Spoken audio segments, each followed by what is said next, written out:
Welcome to Kaziranga and welcome to Assam. Thank you, I am very excited. मैं बहुत ही खुश हूँ यहाँ पर आने के लिए, और ख़ास करके गौरव जी के लिए हम आज कैंपेन कर रहे हैं तो गर्व की बात है। हमारे सिटिंग एमपी हैं और मुझे पूरा पूरा यकीन है कि इस बार भी वो ज़रूर बहुमत से जीतेंगे। बीजेपी के बारे में क्या बोलेंगे आप? अब उनके बारे में क्या बोला जाए, उन जुमला पार्टी है। जितनी भी बातें उन्होंने की थी वो सारी जुमला साबित हुई है। 2 करोड़ नौकरियों की बात की थी, वो 2 करोड़ सालाना जो नौकरियों की बात की थी वो युवाओं के लिए, वो तो अभी तक मिला नहीं है। और startup India, stand up India और कितनी योजनाएं उन्होंने शुरू की, कुछ भी नहीं कर पाए वो आज तक। तो ऐसी कई सारी चीज़ें हैं जो उन्होंने कहा है, और धरातल पे वो बहुत सारी योजनाओं की घोषणा करते रहते हैं, लेकिन कोई भी योजना वो ठीक तरह से कर नहीं पाए। चाहे वो बेटी बचाओ बेटी पढ़ाओ की भी बात हो, तो 56% उसका एडवर्टीजमेंट में ही गया है। तो मुझे ऐसा नहीं लगता कि किसी भी तरह से बीजेपी खरी उतर के आ पाई है। और किस बेस पे, किस प्लैंक पे वो नेशनैलिटी की बात करती है, राष्ट्रवाद की बात करती है, लोगों को बांटने में बात करती है, तो किस चीज़ पे, किस प्लैंक पे वो वोट मांग रही है और किस प्लैंक पे उन्हें वोट दिया जाना चाहिए। चाहे वो महंगाई की बात हो, चाहे डीमोनेटाइजेशन की बात हो, चाहे काला धन लाने की बात हो, चाहे टेररिज्म ख़त्म करने की बात हो। तो इतनी सारी बातें जो हैं वो सब बातों पर फेल रहे हैं। वो कोई बात ठीक से रख नहीं पाए हैं, लोगों को कन्विंस नहीं कर पाए हैं। और हमने हाल ही में देखा है कि 3 राज्यों में, जहां पर राजस्थान, छत्तीसगढ़ और मध्य प्रदेश में हमारे चुनाव हुए थे, वहां हम जीते हैं। और गुजरात में भी हमने उनको बहुत अच्छी लड़ाई दी है। तो हमें पूरा पूरा भरोसा है कि गौरव जी यहाँ से ही पूर्ण बहुमत से जीतेंगे। बीजेपी लोग बोल रहा है कि फिर एक बार मोदी सरकार, क्या बोलेंगे? वो तो बोलेंगे, उनका नारा वही रहेगा।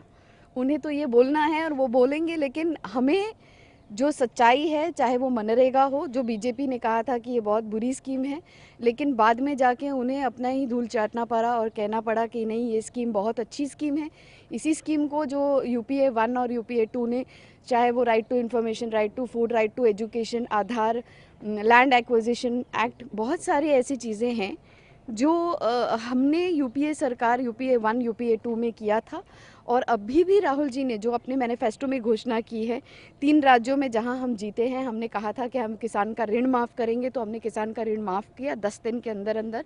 और इसके अलावा चाहे वो मनरेगा की स्कीम हो, जो 100 दिन से 150 दिन का हमने कहा है कि हम करेंगे, और बहुत सारे, जैसे कि राहुल जी की न्याय स्कीम, जो वो न्याय स्कीम है, वो हर एक गरीबी रेखा के नीचे के वर्ग के लोगों के लिए, परिवार के लिए, ये एक बहुत बड़ी ब्लेसिंग इन डिस्गाइज है। क्योंकि 5 करोड़ लोग गरीबी रेखा से ऊपर सालाना अगर उठेंगे, 5 करोड़ परिवार, 5 करोड़ लोग, तो ये बहुत बड़ी बात है। ये 22% है हमारे देश में। और पहले जब हमने सरकार बनाई थी, शुरुआत की थी, तब भी 70% से हम 22% पे लेकर आए हैं। तो आज इसे भी, राहुल जी का ऑब्जेक्टिव है कि इसे भी ख़त्म करना है, गरीबी रेखा से लोगों को ऊपर उठाना है, उनको वो न्याय देना है, उनको वो इज्जत देना है जो जिसके वो काबिल हैं और जिसके वो हकदार हैं। कैब के बारे में क्या क्या बोलेंगे? बीजेपी के इस्तेहार में ओपन क्या है कैब के बारे में? जीएसटी, ना, कैब व्हाट इज जो दैट? सिटीजन अच्छा, सिटीजन अमेंडमेंट बिल, तो हम उसके हक में नहीं है, क्योंकि ये आसाम के लोगों के हक में नहीं है ये बात। और असम के लोगों को जो हक में बात नहीं है, उसके लिए हम कैसे खड़े रह सकते हैं? जो असमीज़ लोग हैं और जो यहाँ के स्थानीय लोग हैं, उनको उनका हक मिलना चाहिए, उनको काम मिलना चाहिए, उनको वो सारी चीज़ें मिलना चाहिए जिसके वो हकदार हैं।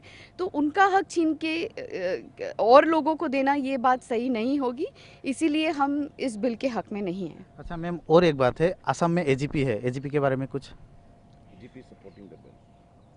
देखिए, एजीपी। एजीपी ये बिल को सपोर्ट कर रही है, और हम इस बात से आश्वासित हैं कि वो हमारे साथ खड़ी होकर एक बहुत सही कदम, और the okay, the opposition, I think AGP जो भी इस बिल के सपोर्ट में नहीं है, चाहे वो एजीपी हो या कोई भी हो, तो ये मुझे नहीं लगता कि ये एक सही कदम है, क्योंकि ये असमीज़ लोगों के खिलाफ है। और सिटीज़न अमेंडमेंट बिल के भी एक अगेंस्ट में, विरुद्ध में ये कदम है। तो मैं समझती हूँ कि जो भी कदम इस बिल के विरुद्ध में है उसे स्वागत करना चाहिए, क्योंकि वो असमीज़ लोगों के हक में किया जा रहा है।